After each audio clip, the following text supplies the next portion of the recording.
Carta de Atos dos Apóstolos, capítulo de número 17.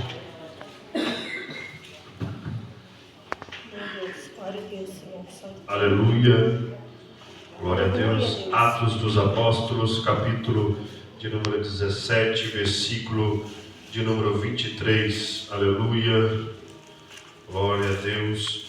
Eu ia trazer uma mensagem essa noite e o Senhor me deu essa mensagem hoje, quando eu estava me preparando para ir ao monte à tarde. E pode ter certeza, Deus, Ele tem algo ao meu e ao teu coração essa noite. Amém? Todos acharam? Amém. Eu quero desde já agradecer a Deus por essa rica oportunidade, a nossa bispa, pastor Brendo, também o líder dos obreiros, a cada um dos obreiros, os levitas dessa casa, aos membros, a cada irmão. Amém? A minha digníssima esposa, a missionária Vanessa, que sempre está comigo. Hoje esteve aqui abrindo o culto. Que Deus possa usá-la cada dia mais. Amém? Amém. Aos jovens Davi e Pietro que nos acompanham, Deus abençoe. Amém? Todos acharam? Amém. Diz assim a santa palavra de Deus, Atos dos Apóstolos, capítulo 17, versículo 23. Porque passando eu e vendo os vossos santuários, achei também um altar em que estava escrito: ao Deus desconhecido. Esse é, pois, que vos honrais, não o conhecendo, é o que eu vos anuncio. Podeis sentar, glorificando ao Senhor. Veja que altar, ele, por sua origem, o significado do nome altar no hebraico quer dizer misbahá, que significa lugar onde se sacrifica. E Paulo, quando ele chega em Atenas, ele se depara com um amplo cenário de altares à sua frente. Paulo vê altar a Zeus, a Atenas, vê a diversos deuses gregos. E Paulo, ele não fora a Atena com o propósito de implementar mais um Deus, mais uma divindade nos corações dos atenienses. Mas o propósito que Paulo, ele estava ali, era porque ele fora expulso de Tessalônica. Paulo esteve em Tessalônica levita por 3 dias. Foram apenas 3 sábados. E nesses 3 sábados ele pregou a palavra nas sinagogas com autoridade, com poder, com ousadia, com virtude, com temor, com reverência, com toda a autoridade vinda do Espírito Santo de Deus para a sua vida. É tão notória que a sua mensagem fora tão poderosa, que apenas em 3 pregações, apenas em 3 oportunidades, surgiu uma igreja forjada na palavra, surgiu uma igreja que entendeu o propósito genuíno da vida, da morte, da ressurreição e da salvação que nos foi imposta através do sacrifício vicário de Jesus Cristo na cruz do Calvário, para que hoje eu e você tivéssemos esse dom gratuito chamado a graça, por meio de uma fé sobre a nossa vida. Uma fé que não é sobre-humana, mas é uma fé que foi também nos dada e nos posta pelo próprio Deus. É essa fé que traz o convencimento aos nossos corações, que nós temos que aceitar essa graça, que essa graça nos levará à vida eterna, que essa graça nos conduz no caminho, e Jesus, Ele é o caminho, a verdade e a vida. Fora dele não há salvação. Perceba bem que essa graça é o regente e o agente que nos conduz até Cristo. É essa graça que permite que você esteja aqui essa noite. É essa graça que te faz cheio do Espírito Santo de Deus. É essa graça que te limpa dia após dia, te fazendo estar segundo a vontade de Deus, não mais segundo o seu querer, não mais segundo a sua vontade, mas sim a vontade de Deus para vida. Aleluia. Veja que altar era lugar de sacrifício, o nome no original. Mas o altar, ele também servia para adoração às divindades. O altar, ele fora construído com o papel principal de ser o holocausto, o lugar do sacrifício. Veja que após a queda do homem, após a desobediência, o homem se torna agora, e todos que é nascido do homem, no estado de depravação. Não tínhamos mais a conectividade com o Espírito Santo de Deus, com Deus. Pois perceba bem que o Senhor, ele descia todas as tardes para falar com Adão. E quando Adão, ele não cumpre a ordem de Deus, que ele poderia comer de todos os frutos do paraíso, somente o fruto do conhecimento do bem e do mal não poderia ser comido, porque se comesse certamente morreria. Mas o inimigo de nossas almas, ele é astuto, ele é sorrateiro, ele é um estrategista, e ele sabe que em seu favor ele tem um tempo, porque a condenação já foi imposta para a sua vida. A igreja espera ansiosamente para que chegue o dia em que nós pisaremos na cabeça da serpente, com a autoridade do Espírito Santo de Deus e por intermédio de nosso Senhor e Salvador Jesus Cristo. Aleluia. Perceba comigo que quando ele desobedece essa ordem, ele perde a comunhão com Deus. O Senhor já não se apresenta todas as tardes para falar com Adão. O homem agora, ele caminha por si.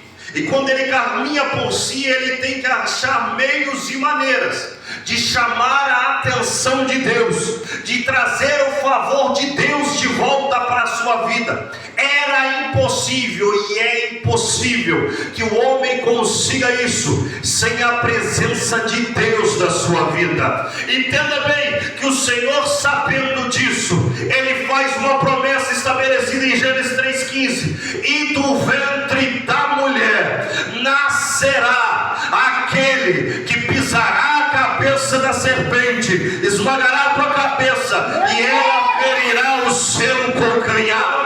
Glória a Deus! Veja que a salvação da humanidade, ele nasceu do ventre da mulher. Quando Eva tem o primeiro filho, Caim, ela se alegra. Ela pensa que a esperança estava vindo dele. Depois nasce Abel. E Abel, ele era justo perante os olhos do Senhor. Abel ofertava ao Senhor com o melhor que ele tinha, com o melhor que era produzido. Entenda bem que quando Satanás ele vê isso, a ira, a cólera, o furor se acende, porque ele se lembra da promessa. Eu sempre digo algo: Satanás, ele conhece a Bíblia até onde Deus permite. Ele conhece a letra inteira, mas o que é revelado pelo Espírito, ele não conhece e jamais poderá conhecer, porque aquilo que é revelado pelo Espírito só pode ter o discernimento aquele que o Espírito habita nele, porque o Espírito Santo traz a revelação, traz a liberdade, traz o entendimento e mostra com total clareza o que o Senhor Jesus realmente está passando para o seu povo. Aleluia.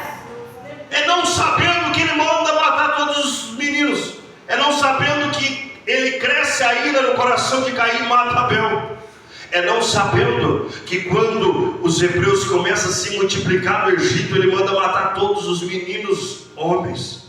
É não sabendo que quando Jesus Cristo ele nasce e os 3 reis magos vai até Herodes e diz: hoje nasceu o rei, hoje nasceu o rei dos reis, o seu coração se enche de ira, porque Satanás o inflama, mostra para ele: ei, tu perderás o seu lugar. Mas entenda bem que aquele que intitula lugar para ter privilégio entre os homens, para crescer o seu ego perante os homens, esse não tem trono, esse não tem lugar, porque aquele que entende que foi levantado e estabelecido por Deus, esse se entende que o seu trono, o seu galardão, a sua recompensa não está nessa terra, não está naquilo que pode ser tomado, não está naquilo que pode ser tirado. Mas entenda bem, o trono Herodes não queria perder, mas entenda bem, ele perdeu porque o trono dele era da terra, mas o trono de Cristo está sobre todo o universo, está nos céus, está na terra, está no mar, está em todo o universo, porque ele sim é o Rei da glória. Aleluia. Veja, muitos altares são feitos. Algumas pessoas até são convidadas a reunirem em volta do altar para cultuar e glorificar a Deus. Algumas religiões, elas preparam seus altares para sacrifícios a Satanás. Entenda, e é nesse ponto que nós temos que entender que o altar que gera a presença de Deus, ele não é um altar malicioso, ele não é um altar profanado, ele não é um altar com falsidade, com intriga, com mentira. Ele não é um altar que contenha a prostituição, a inveja, o egoísmo no coração humano. Mas o altar que contém a presença de Deus, ele é puro, ele é genuíno, ele é verdadeiro. Ele nos mostra sempre o princípio que nos leva à santificação. E aí entendemos o valor da santificação. E é aqui que eu quero começar essa mensagem. Eu tenho preparado um tópico que diz: preparando e reparando o altar de Deus na nossa vida. E o primeiro ponto que eu quero começar é neste em que Paulo se baseia. Paulo, ele chega até Atenas. O propósito de Paulo em Atenas era esperar Silas e Timóteo, que tinham ficado em Tessalônica. Paulo, ele conhecia que os atenienses tinham diversidade de deuses. Ele conhecia que em Atenas havia diversos deuses. Ele não queria incrementar mais um Deus em adoração ao seu coração. Ele sabia que o sacrifício que o povo de Atenas fizera e fazia aos seus deuses lhe tomava um total tempo, total dedicação. Paulo agora não queria propor que eles viessem a perder mais tempo, porque eles iriam estar perdendo. Porque se não houvesse uma conversão verdadeira, não adiantaria nada se prostrar diante de Deus para depois se prostrar diante de Satanás. Ou somos de Cristo ou não somos de Cristo. Não existe meio termo. O Espírito Santo de Deus, ele tem extremo ciúme de vós. Entenda bem isso. O Espírito Santo de Deus tem ciúmes ao extremo de vós, porque verdadeiramente vós sois templo do Espírito, e se vós sois templo do Espírito, já estáis livre para glorificar e louvar o nome do Senhor, porque Ele te purificou, porque Ele te libertou, porque Ele te resgatou, porque Ele te transformou, porque Ele te trouxe uma identidade que veio dos céus para a sua vida, e é a paz, as características de Cristo sobre a sua vida. Aleluia! Glória a Deus. Veja, Paulo não ia pregar.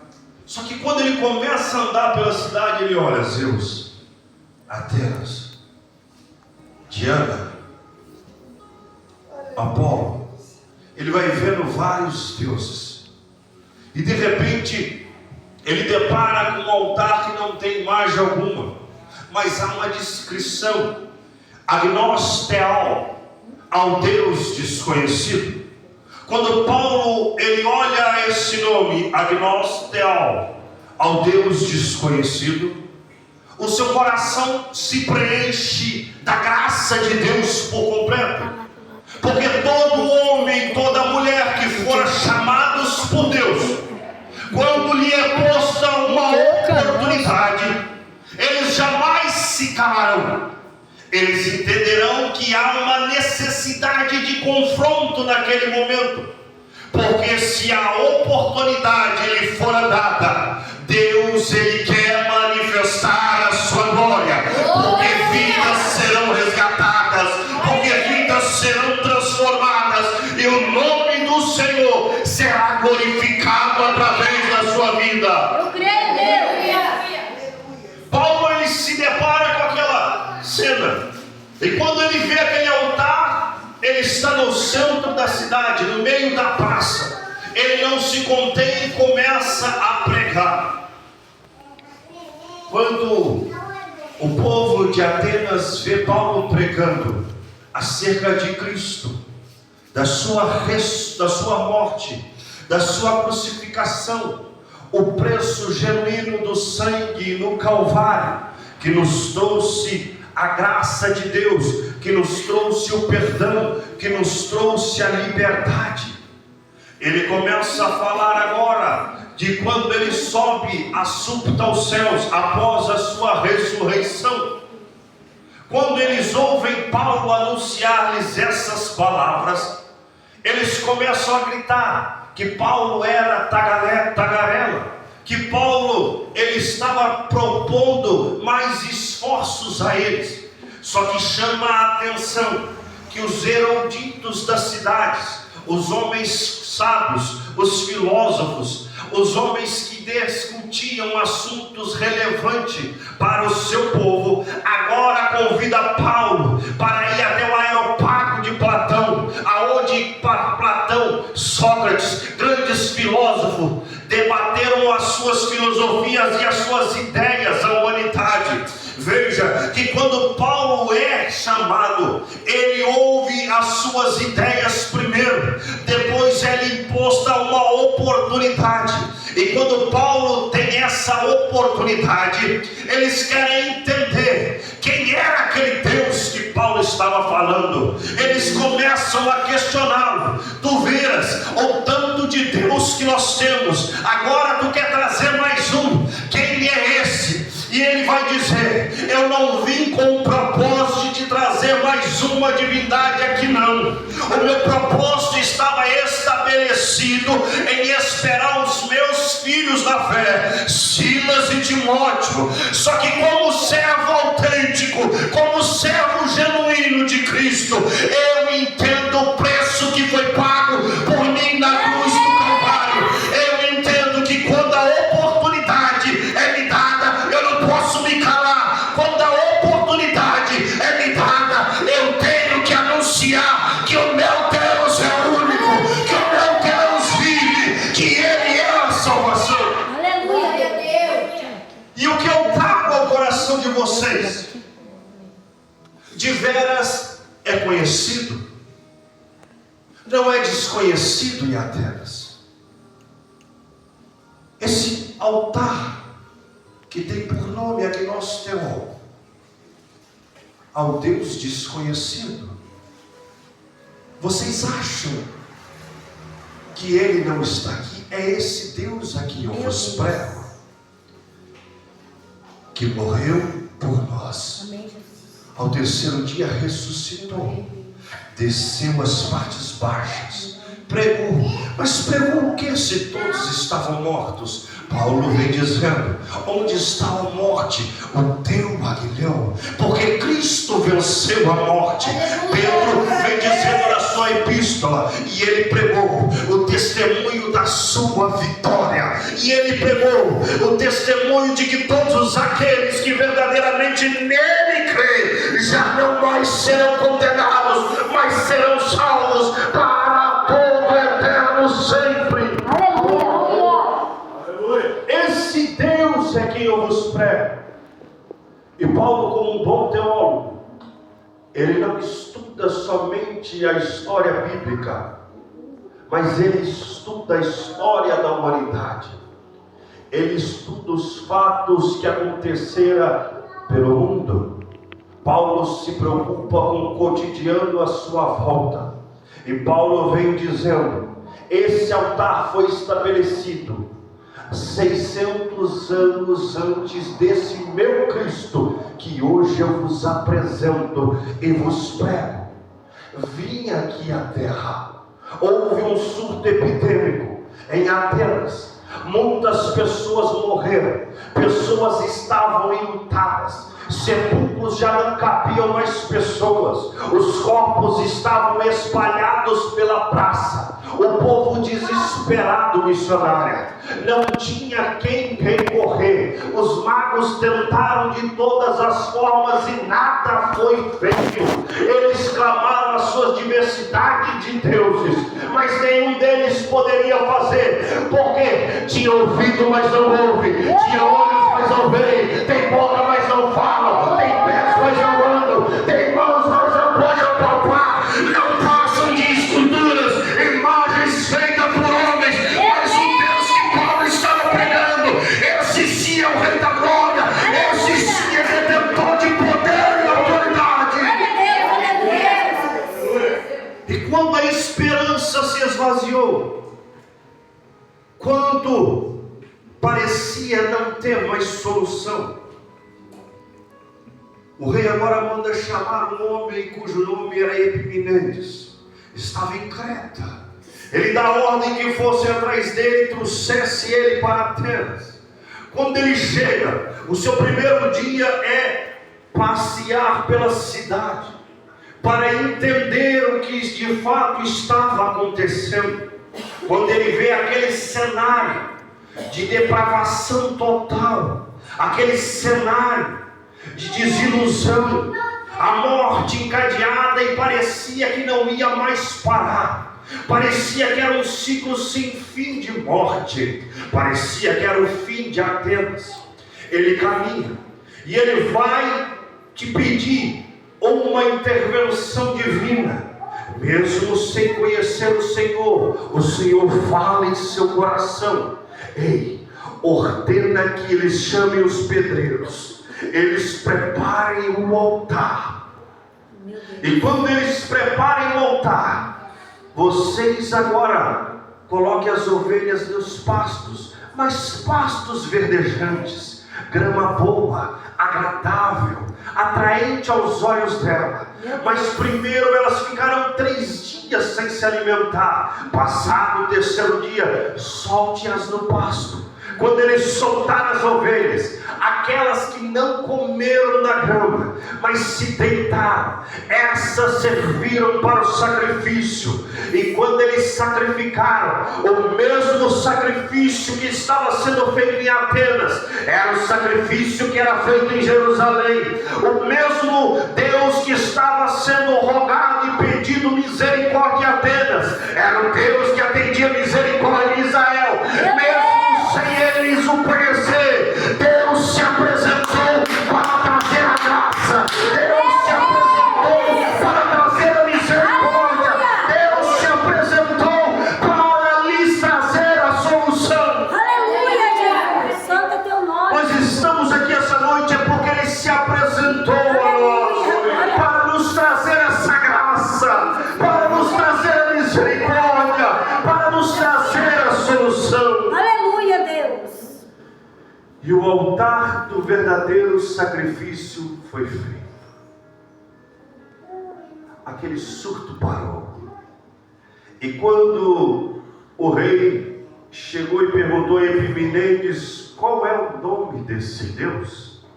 Qual é o nome dessa divindade? Ele diz, anota aí: Agnos Theon, ao Deus desconhecido. Meu Deus. Temos que ter uma percepção sobre nossas vidas. O usado que não é de Deus, no grande dia será descartado. Deus usa porque a glória de Deus tem que ser manifestada sobre a terra. Porque o propósito focal de Deus é a salvação de toda a humanidade. Deus usa porque Ele deseja te salvar. Deus usa porque Ele deseja te libertar. Deus usa porque Ele deseja te resgatar. Não adianta eu saber pregar com eloquência, não adianta eu saber louvar, não